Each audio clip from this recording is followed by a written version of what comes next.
السلام عليكم ورحمة الله وبركاته. ازيكم يا حلوين؟ عاملين ايه؟ ان شاء الله النهاردة هنعمل طريقة الحواوشي. المكونات عبارة عن نص كيلو لحمة مفروم، مع 50 جرام ليا، 3 قرون فلفل بارد على حراق الوان، 2 قوطة مقطعة تقطيع صغير، 2 بصلة مبشورة، نص معلقة صويا صوص. التوابل عبارة عن خلطة حواوشي، ملح، فلفل، كمون، زعتر.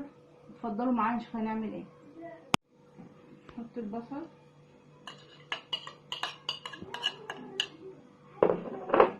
طماطم،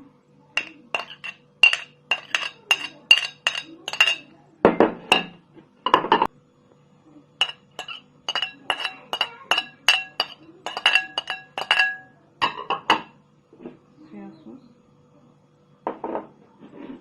توابل. نقلبهم كويس.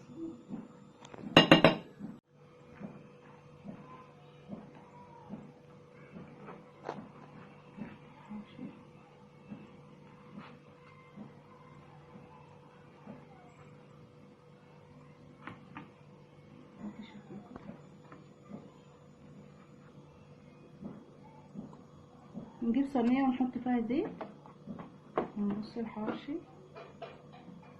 نحط على الوش زيت، مش عايزين زيت كتير، ونحطه في الفرن بالهنا والشفا.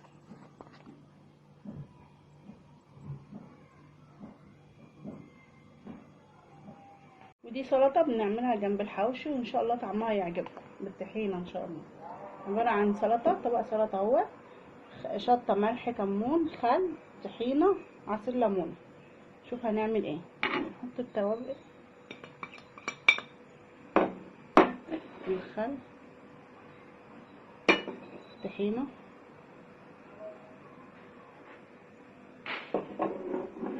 الليمون، ونقلب.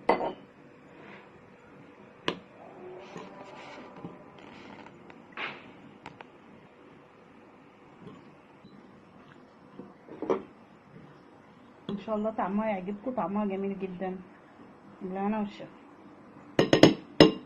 الحواوشي اهو بعد ما طلع، ان شاء الله يعجبكم بالهنا والشفا. جميل جدا وريحته تحفه ومقرمش.